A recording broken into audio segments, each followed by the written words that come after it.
so brainy. Ekuonaba buotina tina sio.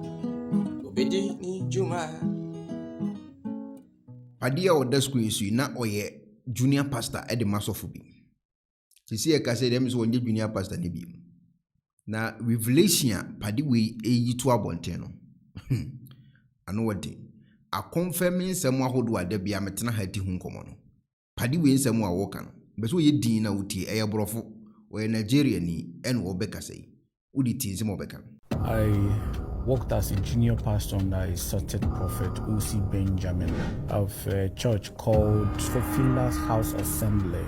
The church is in Ebonyi State, in Abakaliki. When I heard a bang at the door, immediately I opened the door. I saw several AK-47 guns pointed at my face. In that cell, a boy brought me a cold Sprite in nylon because bottles were not allowed in the cell. When he gave me the Sprite, I couldn't wait to drink it. I was very, very thirsty. But he said something. He said, "Guy, weigh that thing well before you drink more." So I was still thinking about what the guy said when someone in that cell snatched the Sprite from me and drank it. The guy died that day in that cell. I looked at this prophet and asked him what I did wrong. And he apologized and said to me that the well-being of his ministry is worth more than one life. And that if I want to be released, I must accept to work for him. If I disagree, he will not guarantee my safety.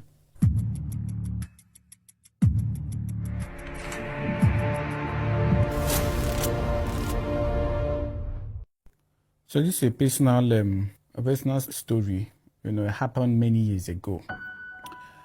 I worked as a junior pastor under a certain prophet O.C. Benjamin of a church called Fulfiller's House Assembly. The church is in Ebonyi State, in Abakaliki, at a place called Odinukwe Street in Abakaliki. So that time I was very much younger and passionate about the things of God.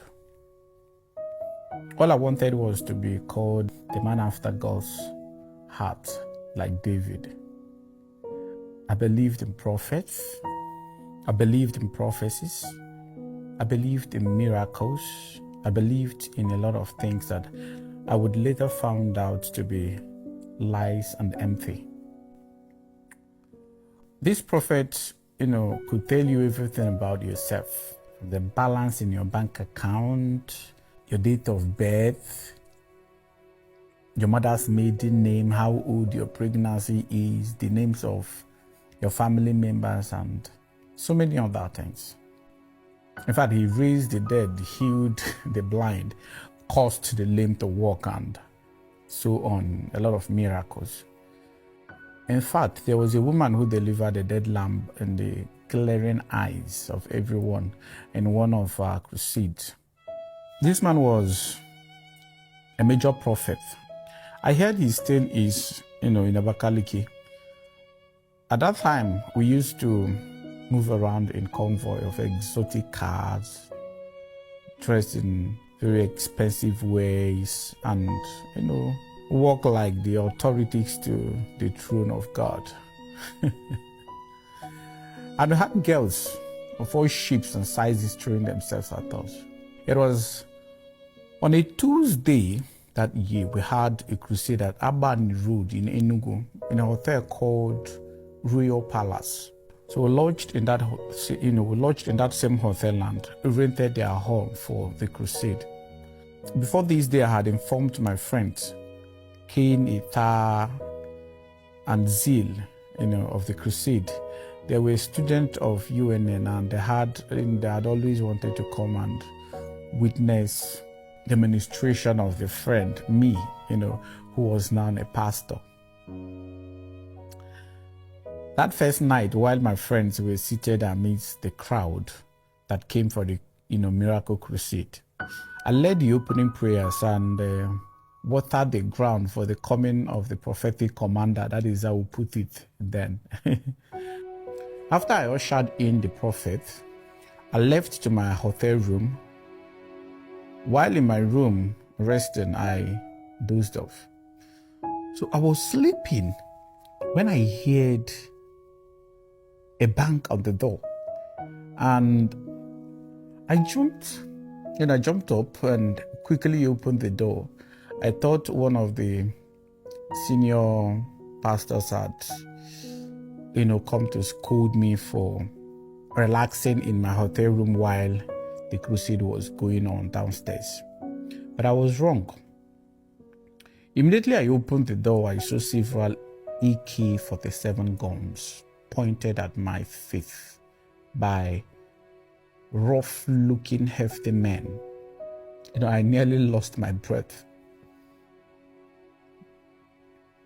Without asking me anything, they, descended on me with blows, boot kicks, slaps, and my shirt was torn apart and used to tightly tie my hands to my back.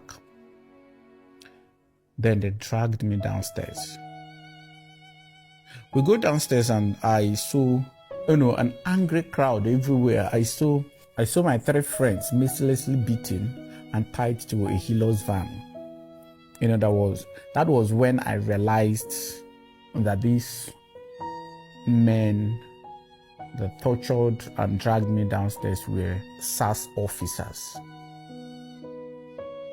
So they asked me if I knew who these my friends were, and I stared at these guys that I've known for a very long time, confused, not knowing what was really happening or what they did or how I was connected to it. But of course, I couldn't deny my friends. I couldn't deny them. So what exactly happened? What happened was that while the prophet was ministering to the congregation as usual, he was healing the sick, and he got to the turn of a man who claimed he was born blind. The man was going to be the major miracle of the night. Unknown to the prophet, unknown to this blind man, rather, my friends were living in the same neighborhood with him.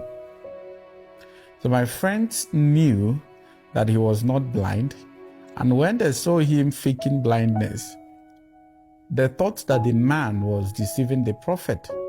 So they stood up and went to let the prophet know that the man was not a blind man. Unknown to my friends, this man was hired by the prophet to fake blindness.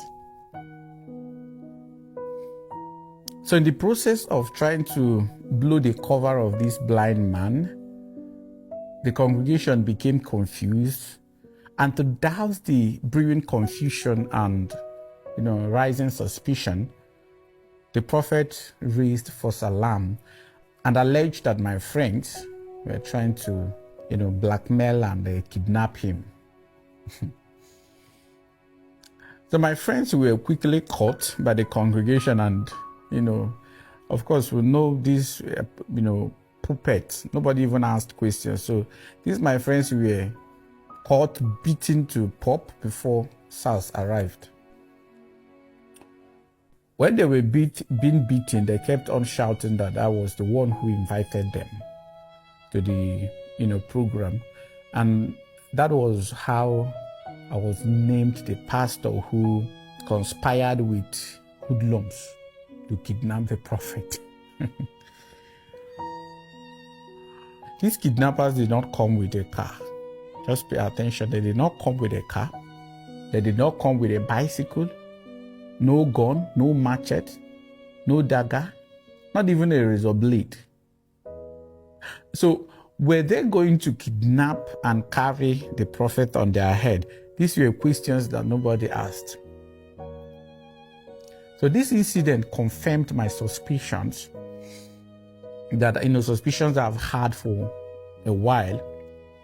I'd always known that there was a reason why some guys, who worked with us and are not even pastors, were treated with, more attention and paid better by the prophet, whereas people like me who pray, preach, and do most of the other things to keep the congregation entertained before the arrival of the prophet in every program, yet we're hardly appreciated.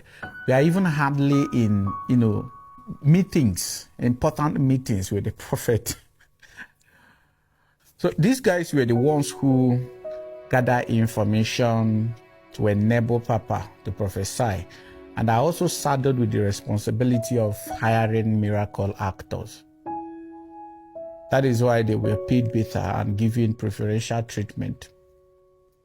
So to save himself, the prophet sacrificed me and my friends. Before the SARS people drove away with us, I heard everyone who once revered me, calls me and called me all sorts of unpredictable names, including my girlfriend then, Neka. When we go to the police station, we were extremely tortured and subjected to all sorts of dehumanizing treatment by the officers who were doing the bidding of the prophet that gave them, fat envelopes. We were locked up in different cells. As the leader of the kidnap gang, as I was being, referred to, I was locked up in a cell, in cell 1 with other purportedly hardened criminals. The cell was very small and there was an open toilet at the center, of the room. We were over 30 in that cell, some were with gun wounds and other bleeding injuries. So there was no space to sit down or squat. We were all standing awfully close to each other, that our dirty bodies were gumming together. The heat was excruciating and the smell of the open latrine and wounds was suffocating. There was no space to breathe, no water to drink. No one who would have come to my rescue knew where I was. There was grave silence in the cell except for, the unintelligible talks from those who had lost their sanity due to frustration and suffocation. So each night, the SARS people come to that cell and pick one person, and we would never see that person again. I later, learned from other inmates that the police people kill and sell body parts to doctors and hospitals. It was such a terrible experience. So on the 15th, on the 15th day in that cell, a boy brought me a cold Sprite in nylon because bottles were not allowed in the cell. When he gave me the Sprite, I couldn't wait to drink it. I was very, very thirsty. But he said something. Immediately he handed it over to me. He said something. He said, "Guy, weigh that thing well before you drink more." That was what he said. So I was still thinking about what the guy said when someone in that cell snatched the Sprite from me and drank it. The guy died that day in that cell. The next morning, my IPO came to our cell and shouted my name.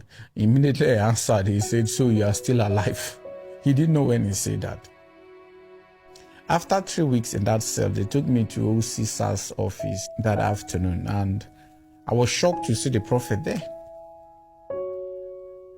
He had brought bags of foreign rice, bottles of expensive wines, and loads of other goodies. And undoubtedly money too, of course. So I was shocked when the SARS commander excused himself from his office to give me and the prophet some privacy to talk. I looked at this prophet and asked him what I did wrong. And he apologized and said to me that the well-being of his ministry is worth more than one life. He told me that my friends had been released and that if I want to be released, I must accept to work for him as part of his eyes. That was how he put it. And accept that I must never tell anyone what happened. And that I must come to his church and apologize for what happened.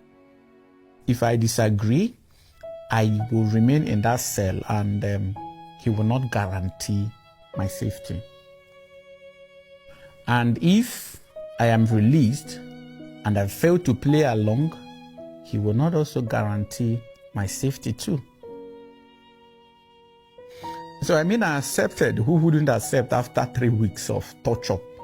I accepted. First, I wanted to know what being part of his eyes means, and I know that exchange of one fat envelope can cost me my life. So I was freed, and I was shocked to see my mother and my aunt and some family friends at the gate of the police station. They told me that they've been there for 6 days, and the police refused them access to me. This explains why no further attempts on my life was made. People already knew where I was. It was the receptionist in the hotel where I was arrested that found my phone in my room and picked my mother's call and told her what had happened. So when I got back to Abakaliki, because it was a small town, almost everyone, had heard of, the pastor that attempted to kidnap his papa. No one ever cared to ask my own part of the story, not even my girlfriend. After this incident, the secrets I was exposed to in the church and the church business is something unbelievable. I'm telling you this story not because I care what anyone believes about all these false prophets or, that is none of my business. I've long stopped trying to open anyone's eyes. This video is simply to answer some of the questions most of my followers have been asking me. If you want to learn more about, other mind-blowing secrets I've shared before, follow my page and watch some of the previous videos I've made. Abusuafo obetima beka Ekuonaba family no ho. That is a membership program ayeye ewo YouTube channel no so. Na registration ube register and so be part of it. Mechiro how abesi ube register no. Na edi na waso obeka ho bi. Ube part of Ekuonaba membership program no ewo YouTube wa.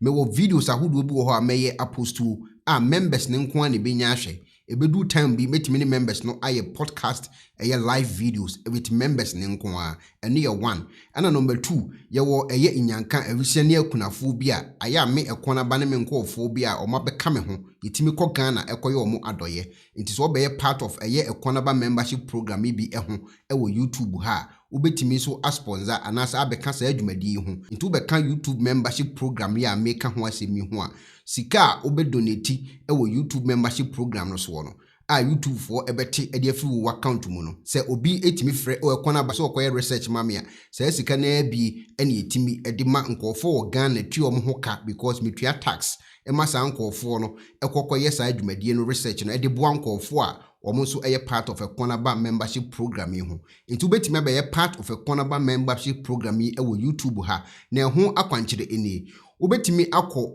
video bia Ekuonaba ma post wo so no amia join no so umia join so a ebebi another page bi e the amount ho na be fill in with details uwia na afi no wa apply no abeka Ekuonaba membership program ho ewo YouTube ha me da se wate ase bibi ni ekire wo so na wonte ase a ubetimi leave comment ewo me video bi ase me kire mu so e de akire. Hello ebusiafo, so pesi fita asra cho dofo de and then na fa ho kodom unique laser whitening. Unique laser whitening our toothpaste stronko a odi twitwi osin a ema osin eye fita na eye fita no nso no na eyi enka bone bia ewo no mu bia any tea stain, coffee stain, smoking stains bia unique laser whitening product ebeyi ni nyina efri so ama kama de obaya ni say utu so na odi bi egu o brush do so na odi twitwi osin so nyina kama Uvia and who were num Jnr wenum sa into for unique laser whitening. I was 07999792330. Unique laser whitening or say Muni